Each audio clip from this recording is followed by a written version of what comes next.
what is the transfer portal and how do we navigate this? Yeah, the transfer portal is it's interesting. There's so many different opinions on it, and I think people are strong in their opinions as well. But I think every case is different and needs to be looked at, as its own unique situation or opportunity. In terms of coaching in a time with the transfer portal era, it's not going away. So I think you kind of have to embrace it, and I think the key is to just really take good care of your players, and I think it's also big on players. It's the type of guys that you bring in as well, and being really upfront with them from the start. But it seems like the population seems to want instant gratification, and if they don't get that, they think the grass is greener somewhere else, and then sometimes they don't even get to somewhere else, and they're done playing. So there's a lot of dynamics to the transfer portal. Yeah, so how do you manage that during the season and after the season, gauging with your players, talking to them and seeing, hey, are you going to stick around, or is this a player that's going to get on the portal? How are you navigating that before it opens up? Yeah, and to be fair, I don't really talk about the portal too much. I've been coaching for 20-something years, and to be surprised by a player going in the portal, that's not a player I'd want on my roster anyway. So I could say I could count on one hand how many times I had somebody out of left field say, "Oh, I'm going to enter the portal," and then send it via text and not even come meet with me. So that I think you do a lot of that vetting on the front end, and I think there's different sides to the portal. There's a lot of coaches that go watch a player and commit a certain amount of scholarship dollars to them, and then they don't pan out, so they're kind of pushing them to go in the portal. To me personally, I think that's wrong. I think if you went and identified the player and saw the player and thought the player was a good fit, I think coaches should own that, and keep developing them and keep having faith in them and keep trying to make it work. But to play good cop and say I'm trying to help you and get you to go in the portal just because you want his money, to me that's pretty selfish. Yeah, I'm glad you brought that up because I was just having a conversation with a coach on Yeah. X, formerly known as Twitter, and he was saying he never lets a player go. Like he'll push for a player even if he's not getting playing time to stay because that was the decision that he made. That's right. Is that similar to what your style is like when you're bringing a player in? Absolutely, and that's why we're really careful. And you know what, we've made mistakes for sure, but I don't know. I guess when you're a parent, if you're a good person, the young man's happy, but he's underperforming, and you're gonna make the kid uncomfortable and tell him to go in the portal, and then he's got to change where he lives and his friends, his schooling, lose credits. Yeah, if I ever get like that, I'll stop coaching. I really will. Are It's you not upfront worth with a it. player, telling them like, hey, you're underperforming, but I want you to stay on and continue developing with the program? And I don't think I would say you're underperforming. I would look at what he's doing well, and then I would look at where we want to see improvement. To me, underperforming seems negative, but why don't we talk about where we could see some growth in him? So, what are some areas that a player should consider the portal that are out of their control, right? Is it academics? They chose the wrong place. They just chose the wrong coach. Like, what are some areas that, hey, it's justified for a player into the portal now? Yeah, I think that would come down to a player, same as what I just said about a coach, probably not doing enough homework. Yeah. But I think there are some definite, if my mom called me and said she needed me closer to home, I'm gone. I'm going to hell. It's family. So I think there are some family situations where, hey, the portal is really positive in those situations because it allows players to be able to do it without sitting out a year. But in terms of if you're not fitting in socially, if you don't get along with the coach, you're not on with your team, I think that's a great opportunity to look at what maybe you could do to get along with the coach, to get a better relationship with the team. If you have a great job that's feeding the family and paying the mortgage and feeding your kids and things aren't going your way, how do you figure out how to solve those things so they can go your way? So your kid doesn't need to change his school district and, move schools and move family, So I think everybody needs to fight a little bit more, if that makes sense. Are you skeptical of a player that goes into the transfer portal? Nowadays, no. There's so many in. I mean, back in the day, a transfer, it's a ton of red flags behind it, and you really got to dig into it. But nowadays, I'm doing my homework, speaking to the club coach, speaking to anybody. Love to speak to people that I know that the player doesn't know I know. Speaking to the coach, but you never know, unless I'm really good friends with the coach, what's the coach's agenda. I think just doing my homework is really how I would go about it. What do you get to see in the portal? What information do you see from a player, and what information do you want to see from the players in the portal? Yeah, I mean the portal is pretty generic, but then there's software out there where we could put criteria in. If he's like an all-conference player, all-American, if he scored X amount of goals. There's different criteria where I can get alerts, so I get notified right when they go in. And then you get their history, and then you also see if they're eligible. So a lot of information that at least gives you the initial feedback if you'd like to move forward with them. Are you keeping spots in your roster for players that could potentially come in from the portal, or how much do you navigate the portal personally?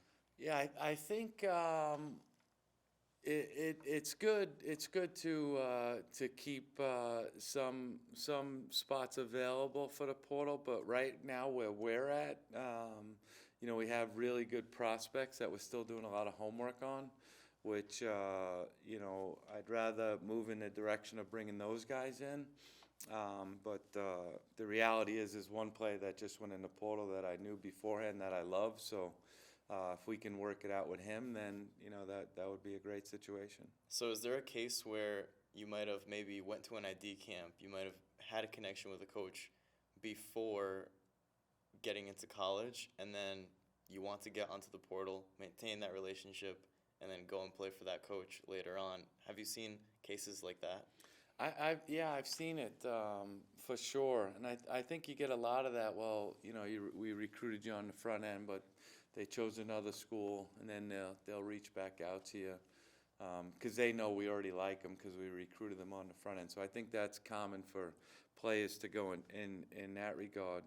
What I don't like, and it is trending, is youth coaches telling players, "Oh, go play at this school because then you could just transfer out." And they're right, you can do that, but I don't support that philosophy. I think if you're if I take a job at a place, I'm all in. I'm not looking for the next best job. I'm really focused on what I'm doing. And I think that should be the same from the player when they pick a school. They should, if they're going into it like half in, I don't know how good that's going to work out for them. Yeah, I'm seeing a lot of posts online on X primarily is the platform that players are choosing nowadays to kind of put themselves out there, and a lot of these posts are saying, "I'm so excited to enter the transfer portal." I'm not sure if that's the right verbiage to use about entering the transfer portal, because you're leaving somewhere. Maybe it's not a bad situation or not, but do you focus on social media, and are you getting information from social media, and does that help a player in the transfer portal? I first get it because I get it like the second the player goes in under our criteria. I get it off the website that we use. So that's where I'm going. But then, I actually was just looking at a player that came to our attention and looking at his social media and seeing that. And then you have certain agencies that are promoting their players that are in the portal. We will move to social media at some point, but I'm not using social media as my primary source. So which platforms should players use then? Yeah, well, I think one, just putting their name in the portal, from their end, I think they have to use social media to get their name out. But for me, I don't need to be following every player in the country. I get the information directly from the portal. They can't do that, so I think their means is social media for sure. So recruiting agencies are a big part of this game as well in terms of the transfer portal, because we know that it's important on the front end when you're doing your recruiting process as a high schooler. So Yeah. you're seeing that trending more for players to have agents and recruiting agencies and things like that, even Yeah. when they're in college. Yeah, and you can have a name, image, likeness agent, so it's more like an academic agency that helps. I don't want to misconstrue the term agent, but they're really prevalent now, and they have their group of guys, and there's certain ones that we have good relationships with that they've seen us play, they know what we're looking for. There's good relationship there, and they'll tip me off. And the reality is you're getting tipped off before the portal opens. At people saying that's not happening are lying. So does NIL affect the portal where players leave because of NIL? I would think some might be looking for it, but I don't think NIL is, I think where we're hearing about NIL most is basketball and football. And obviously it's trending in soccer, and certainly there are guys getting NIL money. But if that's their main focus for getting in the portal, I wish that coach luck dealing with that young man. Yeah. So what should players do on the front end before they even get into college to make sure that they end up at the right spot before they even have to think about moving schools, moving locations across the country, playing for a different coach? Yeah, I think one, if playing time's the most important thing to players, which a lot of times playing time is pretty high on the list, I wouldn't overshoot too high. Unless you're a guy that is willing to grind, is a really good player, plays for New York Red Bull that used to be in North Carolina, and he's an excellent player, and I know where he's going, and he's going to a really good school. But I told the dad, like, look, just be patient. It's not going to happen for you right away, but if you stick it out, because I really respect where he's going, but if he sticks it out, by the time this young player is a junior and under the coach he's going to, the kid could be a pretty good pro. But he could also go there and want it right away and then change his path a few different ways. Suffer a little bit, grind a little bit.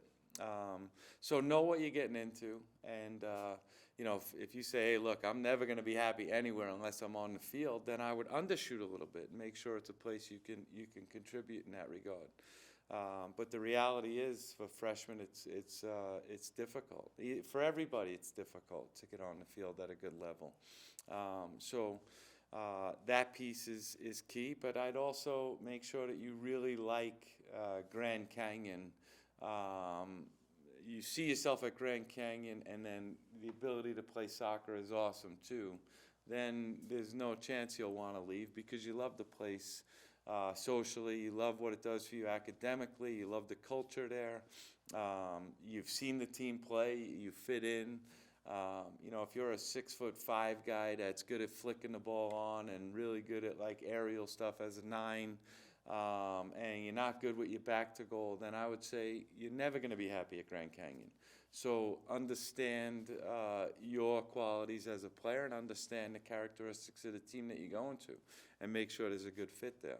Yeah, and I just want to point out, player at the New York Red Bull Academy, and this is one of the top 5-10 academies in the country, and Yeah. still you've got to grind it out if you want to play at the highest levels of college soccer, and then determining what your qualities are and matching that up with the schools. Yeah. Again, we can drive it home as much as we want, but watching and playing in front of the college coaches, that's the way to kind of determine the level that you can play at. Yeah, and I think for them going to look and watch, so many kids, who's been to a college soccer game and they've maybe been to one or two, but yet they're fighting like crazy every day to get to that level, but they're not taking time to go watch that level. Makes no sense to me. So I would get out to watch a number of college matches. And if you're in an area where, hey, maybe you feel like you're above the schools in that area, well, that school has to play somebody, right? Opponents do come to that school.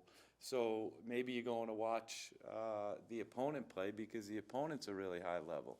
But get to know the level. I think players think, oh, I'm at a top academy. This is easy. It's hard. It's hard. When So, should they start watching those games? And I know it, as soon as you can, obviously, because you're just gonna get that much more data. You can see how the game progresses. You can see if the coach leaves, the coach comes. Ultimately, this is a major decision that's gonna change the course of your life. yeah. And so, just drive home why it's important to go and watch these college games as soon as possible. Yeah, I think it's important to see the athleticism, to see the technical abilities of the player. I would say I don't care where we are in this country, with the exception of a few different places. The emphasis, it's like 80% is with the ball all over the country. It's a big problem. How quick are teams closing the ball down at the highest level? What's their work rate back in recovery? How much are they putting into the game without the ball? I think that gets missed by a lot of cultures in the U.S. where everyone wants to focus. Even when players go and watch their performance, they look at when they have the ball. What about when the other team has the ball? What's your reaction when the ball turns over? I think going to look at that stuff, you'd see it's the college soccer, and people can complain about it and argue certain things should be certain ways, and there's some things I agree with. But the one thing with the game does not slow down. Because you get more subs. So the speed at which college soccer is played at over a 90-minute window, if Barcelona keeps the ball, against Madrid, and they only have 5 moves, at some point Madrid's going to slow down, right? Where in college soccer, you could bring a guy in, you could bring him out. So the competitiveness and the speed at which it's played at is difficult to get used to. But I think it's eye-opening for players to take a look at that too. I think it's important. And then parents as well. We're still at a culture here where, their kids playing soccer, they love soccer, and they go to all the soccer games. Sorry about that. No, It's no a transfer portal, so you have to forgive me. You see that? It's always ringing. You're always on the clock, It's right? ringing too much right now. I want to throw it in the water.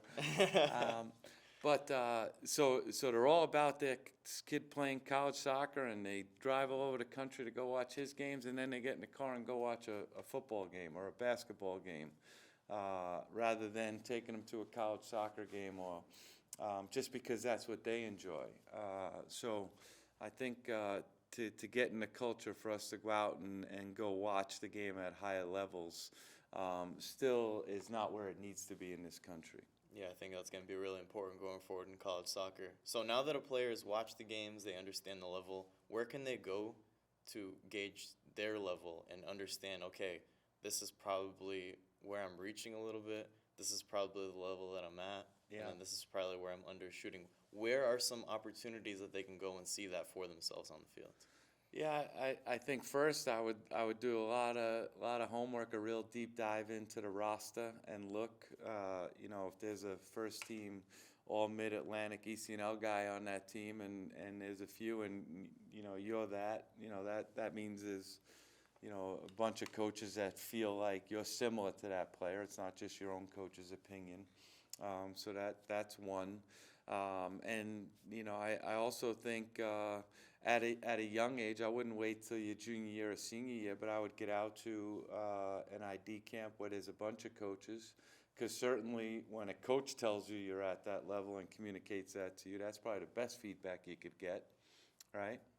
Yeah, and that's super important because you can go to the ID camp and get that feedback from a coach that you can't get over email because they're not allowed to yet. Correct. And so what other information can a coach feed you at an ID camp that they might not be able to over email?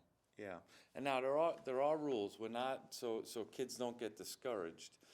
We're not allowed to recruit at ID camps, and what that means, we're not allowed. Like I can't go to an ID camp, see a player, and then start selling Grand Canyon to him. But he can get to understand who I am as a person, and then I certainly can talk to him. And point out all the positive things that I'm seeing. But I can't out there and sit there and say, Brandon, you're a real great fit for Grand Canyon. But when you're coaching, if you're talking about how you coach and the communication you give, I think certainly a player can understand that, hey, I really enjoy watching and working with you as a player. So you do get that type of feedback. Yeah, so what should a player be focused on doing at the ID camp to make sure that they can gauge whether they're going to like playing for the coach or not? Sure, and I think, when you're talking about going to an ID camp, I think players, first thing I'll do is try to relax all of them, and because I try to wear their shoes where there's probably a lot of anxiety, and they're wearing a number, and there's a bunch of clipboards with coaches, and one, know that all of us coaches play this game, and we started playing it because we love it, and we had fun, and that's why we're still doing it, because we enjoy it. Have fun at the camp, for sure. Seeing a player smile and doing what he's doing, who doesn't want to be around that player? And then I'd also stress to them that definitely when we start, don't feel like you have to be perfect. Where you're going to make mistakes. In the game, 98% of all attacks end in mistakes. So you're certainly not going out there to be perfect. And then I'd also say know who you are. Like players feel like when they get to an ID camp, they have to do things to impress the coach. I tell you what impresses us is just doing what you do really well all the time. So keeping things simple. If you are an electric guy off the dribble, then do that at the right time. Nobody wants to see an electric guy off the dribble 20 yards from his own goal. Know the places on the field where you should be doing certain things.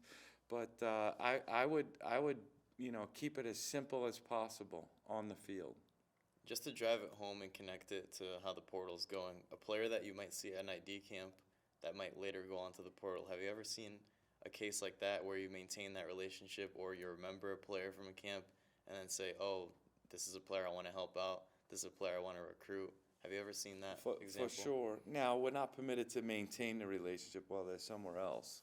But for sure, there's players, that you've watched for a long time.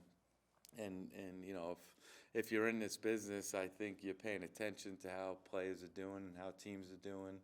I think you're keeping a pulse on a lot more today than you were 4 or 5 years ago when it comes to transferring and plays like that. But yeah, there's absolutely pre-existing relationships before they go somewhere else, then they go somewhere else, didn't work out, that might be a great fit here if he does go in the portal. Then you jump on it.